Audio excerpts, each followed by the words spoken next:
நீங்கள் பார்த்துக் கொண்டிருப்பது உங்கள் விஜய். செஞ்சொற் கவிகாள் உயிர்காத்து ஆட்செய்மின் திருமாலிருஞ்சோலை வஞ்சக்கள்வன் மாமாயன் மாயக்கவியாய் வந்து என் நெஞ்சுமுயிரும் உள்கலந்து நின்னார் அறியாவண்ணம் என் நெஞ்சுமுயிரும் அவடலுண்டு தானேயாகி நிறைந்தானே. நம்மாழ்வாருடைய ரொம்ப ஆச்சரியமான பாடல் இது.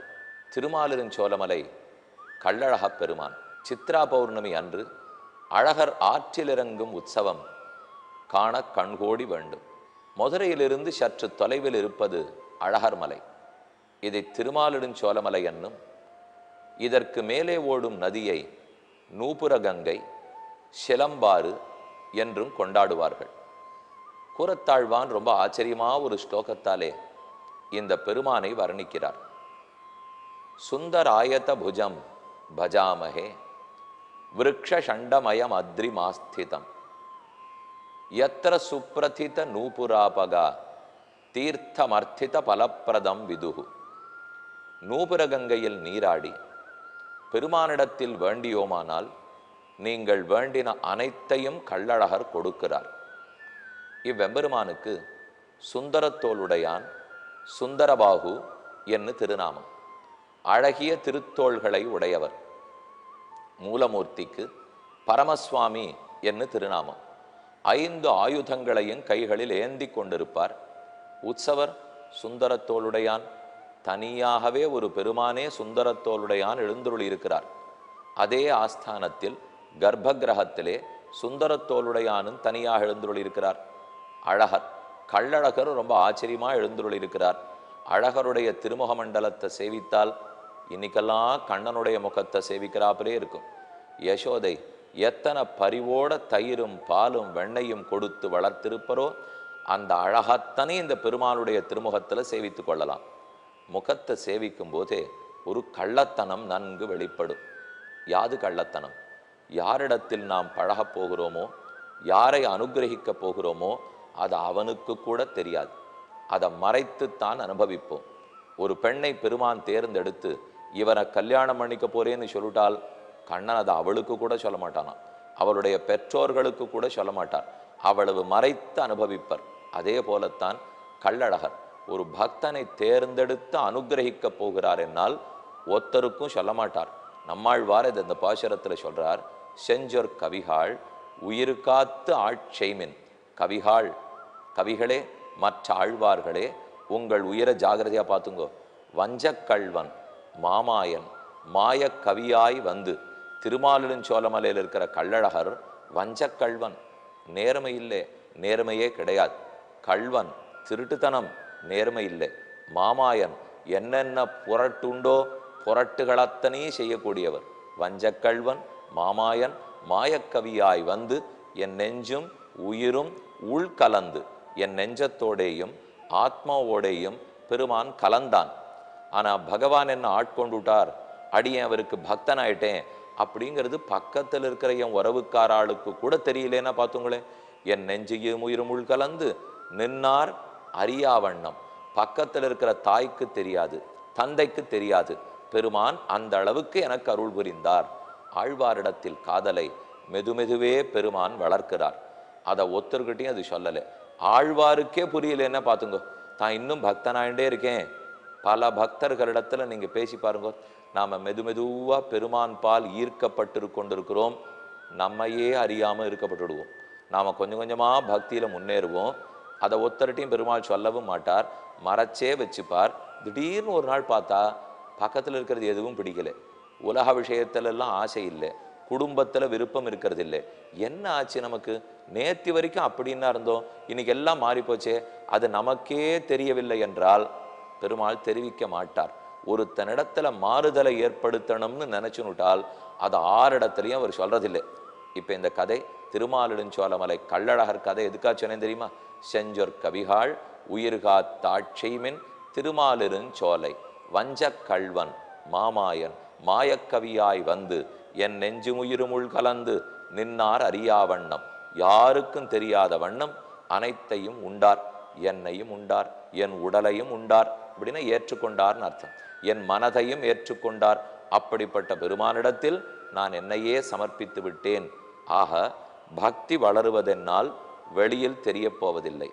தர்மமோ அர்த்தமோ காமமோ இந்த 3 விஷயத்தையும் வெளியில சொல்லி கொண்டிருக்க வேண்டிய தேவை இல்லை. முடிந்த பிற்பாடு இப்போ ஒரு பக்தன் முக்தி அடைஞ்சுட்டார்னு வச்சுங்கோ, அப்பதான் உலகமே விழித்து கொள்ளும். அப்ப எல்லாரும் என்னமா இருந்தார், ஆமாமா அவரை கூட நான் பார்த்திருக்கேன், பார்த்தாலே அவ்வளவு தேஜஸா இருப்பாரே, அவரை பார்த்தாலே நமக்கு மனசுல சாந்தி வருமே, நமக்கு தான் அவரை பத்தி தெரியாத படுத்து, இப்படி பெருமாள் கடைசியில் அவரை வைகுந்தத்துக்கு அழைச்சின்னு போயிட்டார் என்ன உலகம் அந்த பக்தர் இருக்கிறச்சே தெரிஞ்சுன்றதோ இல்லையோ, அவர் புறப்பட்டு போன பிற்பாடு இப்படி இருந்தார், அவர் ஏதான புஸ்தகம் எழுதியிருக்காரா, ஏதான உபதேசங்கள்லாம் பண்ணியிருக்காரா, அவரோட கூட பழகினவர்களிடத்துல நாம ஏதானு தெரிஞ்சுக்க முடியுமா, அவர்கள் நடந்த ஒன்னொன்னு யோசிச்சு ஓ இப்படி பண்ணத்துக்கு அதுதான் அர்த்தம் போல் இருக்கு. நம்ம வீட்டிலேயே நம்ம தாத்தா இருந்திருப்பார், பெரிய படித்தவரா பண்டிதரா இருந்திருப்பார், ஆனா அவர் இருக்கிறச்சே அவர் பெருமையை நாம தெரிஞ்சுட்டு இருக்கவே மாட்டோம். அவர் எத்தனையோ விஷயங்கள் நமக்கு சொல்லி கொடுத்துருக்கார் பாருங்க, அதெல்லாம் கூட மறந்து போயிருப்போம். ஆனா அப்புறம் நம்ம வாழ்க்கையில நாம தலையெடுத்து வாழ்ந்துட்டு இருக்கோம் பாருங்க, அந்த சமயத்தில் கஷ்டங்கள் வரும்போது துன்பங்கள் ஏற்படும் போது அன்னைக்கு தாத்தா அப்படி சொன்னார், அவர் சொன்னதுதான் நியாயமா இருக்கு பத்தியா, அன்னைக்கு நாம் அவரை மதிக்காத போயிட்டோமே, இதை பத்தி தாத்தா கவலைப்பட மாட்டார். அன்னைக்கு அவர் தாம் பன்னிண்டத்தை சொல்லிக்கிறதுக்கும் விருப்பப்பட மாட்டார். பெரியோர்கள் எல்லாம் விஷயத்தை பளிச்சென அப்படியே தேவையில்லாத போட்டு உடைக்க மாட்டார்கள். கிழியே ஒரு விஷயம் சொன்னேன், வசிஷ்டாச்சாரியர் ராமனை விஸ்வாமித்திரரோடு அனுப்பிவை என்று சொல்லுகிறார். உன் பிள்ளைக்கு நல்லது நடக்கும் அவ்வளவுதான் சொல்றாரே தவிர, நாம இருந்தா உடனே என்ன தெரியுமா கேட்போம், இந்த மாதிரிலாம் மறைச்சு பேசினாலாம் நம்ப மாட்டோம், அது என்ன நல்லது நடக்கும்னு சொல்லுங்க. நம்ம அப்பாவே கூட உனக்குன்னு ஒன்று பண்ணி வச்சிருக்கேன் கவலைப்படாதே, நீ வயசுக்கு வந்த உடனே படிச்சு முடிச்ச உடனே நான் செய்கிறேன் அப்படின்னு நம்ம அப்பா சொல்றார், நம்ப மாட்டோம். அது என்ன, பேங்க் பாஸ்புக் இருக்கா, ஃபிக்ஸட் டெபாசிட் ரசீட் இருக்கா, என் பேர்ல ரெஜிஸ்டர் பண்ணின டாக்குமெண்ட் இருக்கான்னு கேட்குறோம் பாருங்க, அதை போல கேட்கக்கூடாது. அது தர்ம காரியத்தில் இருக்கட்டும் ரொம்ப விசாரிக்க கூடாது, அர்த்தம் பொருள் சேர்க்கிறதுலையும் ரொம்ப விசாரிக்க கூடாது, காமத்திலும் கூடாது, மறைத்துத்தான் செய்யப்பட வேண்டும். அது எப்போது சொல்ல வேண்டுமோ அப்போது சொல்ல வேண்டும். ஒரு கல்யாணத்துக்காக பிள்ளை பொண்ணு பார்க்க ஆரம்பிக்கிறீங்களா, காதும் காதும் வைத்தா போலே எல்லாருக்கும் சொல்லாமல் தேவையானவர்களுக்கு மட்டும் சொல்லணும். இந்த விஷயத்துல ஒரு ஜாகிரதை வேணும். இப்போ நம்ம பிள்ளையை பற்றி நன்றாக விசாரிக்க வேண்டும், பெண்ணை பற்றியும் நன்கு விசாரிக்க வேண்டும். பல பேர் சில குற்றங்களை புரிஞ்சுடுறோம், சரியா பொண்ணை பற்றி விசாரிக்காமல் பண்ணிக்கணுங்கிற அவசரம், பிள்ளையை பற்றியும் கேட்கறதில்லை, பெண்ணை பற்றியும் கேட்கறதில்லை, பணம் இருக்கா வேலை இருக்கா முடிச்சுன்னு விடுறோம். தயவுசெய்து அதோட நிறுத்தாதீங்க. பணம் இருந்துவிட்டா போராது, வேலை இருந்துவிட்டா போராது, அழகு இருந்துவிட்டா போராது, பண்பு இருக்க வேண்டும், குடும்ப பின்னணி நன்றாக இருக்க வேண்டும். இந்த நல்ல குடும்பத்தில் பிறந்த பிள்ளை தானா, படிக்கும்போது பக்தியோடு இருந்திருக்கிற பிள்ளை தானா, இதெல்லாத்தையும் விசாரித்து தான் கல்யாண பேச்சை முடிவெடுக்கணும். நீங்கள் பார்த்துக் கொண்டிருப்பது உங்கள் விஜய். கல்யாணம் பார்த்தா பல பேர் என்ன தெரியுமா சொல்லுவா, ஃபோனில் பேசினோம், இன்டர்நெட்டில் பார்த்தோம், அநேகமாக நிச்சயதார்த்தத்துக்கு வந்துட்டோம். இன்னைக்கு டெக்னாலஜி வளர்ந்துருக்கிறது உண்மை, ஆனால் அதை எதற்கு பயன்படுத்தணுமோ, ஃபோனில் கான்டாக்ட் பண்ணி எங்கே இருக்காங்கிற அடிப்படை விவரங்கள் தெரிஞ்சுக்கிறதுக்கு ஃபோன் உபயோகப்படட்டும். இப்போ ஃபோட்டோ பார்க்குறதுக்கோ எதுக்கோ இன்டர்நெட் உபயோகப்படுத்தோம், ஆனால் வாழ்க்கையவா இன்டர்நெட்டில் வாழ முடியும், அது செய்யக்கூடாது. டெக்னாலஜியை எதளவுக்கு உபயோகப்படுத்தணுமோ அதளவுக்கு. பல பிள்ளைகள் இன்னைக்கு ஃபாரின்ல இருக்கா, இல்லை வெளியூர்களில் வாழ்ந்து கொண்டிருக்கிறார்கள். நேர பார்த்து தான் முடிவெடுக்க வேண்டும். நான் பெண் பார்க்கும் படலம்ங்கிறத பண்ணணும், பார்த்துட்டு தான் பிடிச்சிருக்கு பிடிக்கலே சொல்லணும், இதெல்லாம் நான் சொல்லவே வரல இப்போ. ஏன்னா அதெல்லாம் பழங்காலமாக போச்சு. பெண்ணை பார்த்துட்டு பிடிக்கலேன்னு சொல்கிறதே தப்பு.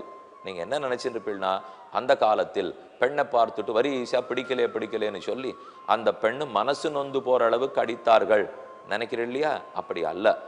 அநேகமாக சுத்து வட்டாரத்தில் தான் பெண்களை பார்ப்பார்கள். அது அநேகமாக தெரிந்த குடும்பமாக இருக்கும். அந்த குடும்பத்தில் சிறு வயதிலிருந்தே இந்த பிள்ளையும் தெரிந்து தான் இருக்கும், பெண்ணையும் தெரிந்து தான் இருக்கும். அப்போ ஓரளவுக்கு முற்கூட்டி தெரிஞ்சிருக்கிறதே ஒரு சம்பிரதாயத்துக்காக ஒரு மரபுக்காக கூட்டி கொண்டு வந்து பார்த்து சரின்னு சொல்லுவார்களே தவிர, வரிசையா பெண் பார்க்கறதே வேலை. பெண் பார்க்க போகிற சமயத்துக்கு சொஜ்ஜி பஜ்ஜி கொடுப்பாளோ இல்லையோ, நமக்கு வேண்டிய இப்போ இனிப்பு பண்ணம் கொடுக்குறா, கார பண்ணம் கொடுக்குறா. இப்போ நமக்கு ஏதானு இன்னைக்கு டிஃபன் தேவையினால் சரி பெண் பார்க்க போகலாம் அப்படின்னு நான் சொல்லிட்டு இருக்கேன். அது ஒரு மட்டமான விஷயம், அதை போல் செய்யக்கூடாது. அப்போ முற்கூட்டி மற்றதெல்லாம் பார்த்துக்கலாம். ஃபோட்டோ பார்த்துக்கிறோம், ஜாதகம் பார்த்துக்கிறோம், குடும்ப பின்னணி பார்த்துக்கிறோம். ஆனால் இதெல்லாத்தையும் இன்டர்நெட் மூலமாவோ ஃபோன் மூலமா மட்டும் பண்ணிவிட்டு நிச்சயதார்த்தம் பண்ணிவிட்டோன்னு செய்யாதீங்க. நேராக கண்டிப்பாக பார்க்கணும். நாம் போய் 4 இடத்துல விசாரிக்க வேண்டும், அதை தெரிஞ்சுக்கணும். ஆனால் ஜாதகம் ஒருத்தரை பற்றி பார்க்க ஆரம்பிக்கச்சேவே 100 பேர்கிட்டே என் பொண்ணுக்கு இந்த ஜாதகத்தை பார்க்க ஆரம்பிச்சிருக்கேன் சொல்லிட்டு இருக்க வேண்டிய தேவையில்லை. என் பிள்ளைக்கு இந்த பெண்ணுடைய ஜாதகம் பார்க்குறேன் சொல்லாதீங்க. நம்ம பிள்ளை ஒரு இடத்துக்கு இன்டர்வியூவுக்கு போயிட்டு வரச்சேவே இன்னென்ன இடத்துக்கெல்லாம் இன்டர்வியூக்கு போயிட்டு வந்திருக்கான் தேவையில்லை. இது தெரிய போனால் 2 விதமான ஆபத்துகள் வரலாம். ஒன்று, இதுக்காக போட்டி போட்டுருக்கிறவா தேவையில்லாத போய் கெடுத்து வைக்கலாம். அல்லது 2, பொறாமை ஏற்படலாம். இந்த 2 நமக்கு வேண்டாமே. ஊரே பொறாமை இல்லாத ஊரா இருந்தா தாராளமா நம்ம வெளிச்சமா எல்லார்கிட்டையும் சொல்லலாம், வெக்தமா இருக்கலாம். ஆனா ஊர் அப்படி இல்லையே. அப்ப அதற்குன்னு மறைச்சு தான் இருக்கணும். ஆனா இது மறைக்கிறதுல ஒரு லாபம் என்ன தெரியுமா? பேச்சு குறையும் இல்லையா? 100 பேர்கிட்ட போய் என் பிள்ளையோ பெண்ணோ இதுன்னு சொல்லிக்கணும்னா பேச்சு, நேரம் வீண், பொழுது வீண், பணம் வீண், உடம்புல இருக்கிற சக்தி, பேச்சு திறன் வீண். இது ஒண்ணுமே வேண்டாமே, மறைத்து வச்சுக்கணும். எல்லாரிடத்துலையும் போட்டு சொல்லிக்கொண்டே இருக்கக்கூடாது. அதைத்தான் பலந்த நாளும் பார்த்தோம். அதுக்கு மேல சொல்றார், ஒரு அரசன் மந்திராலோசனை பண்ண வேண்டுமானால் எந்த இடத்தில் மறைவாக உட்கார்ந்து செய்ய வேண்டும். எல்லாருக்கும் சொல்லிட்டு இருக்கக்கூடாது. பல இடத்துல மறைவான விசாரங்கள் நிறைவான முடிவை கொடுக்கும்.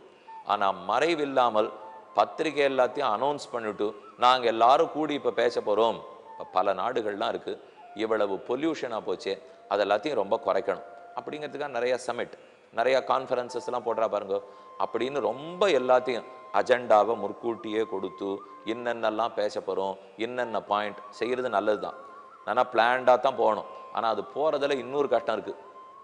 ஏன்னா வர்ற ஓரொரு நாடும் தங்களுடைய நிலைப்பாட்டை முன்னமேயே எடுத்து விடுவார்கள். நாம இங்கிருந்து அங்க போய் இந்த கான்ஃபரன்ஸ்ல நம்ம நாட்டு என்ன இலைன்னு இதை சொல்ல போறோம் முன்னாடியே முடிவாயிடும். அங்க போறவர் அந்த வெளி விவகாரத்து மந்திரியோ என்விரான்மெண்ட் மினிஸ்டரோ யாரோ அவர் அந்த சொன்னத்தை சொல்லிடுவார். ஒருவேளை அதுல கொஞ்சம் மாறுதல் தேவைப்படுறதுன்னு வச்சுக்கோ, அப்ப மற்ற நாட்டுக்காரெல்லாம் ஒரு ரெப்ரசன்டேஷன் கொடுக்குறான்னு வச்சுக்கோ.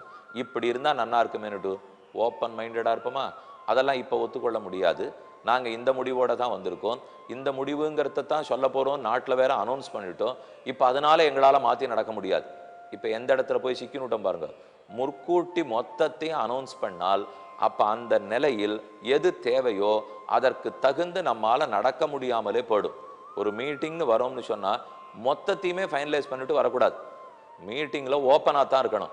அப்ப அவர் சொல்றதையும் கேட்கணும், நம்ம சொல்றதையும் அவர் கேட்கணும். எது நல்லதோ அப்போது முடிவெடுக்க வேண்டும். இதுக்காக நம்ம தயாரா தான் வரணும்.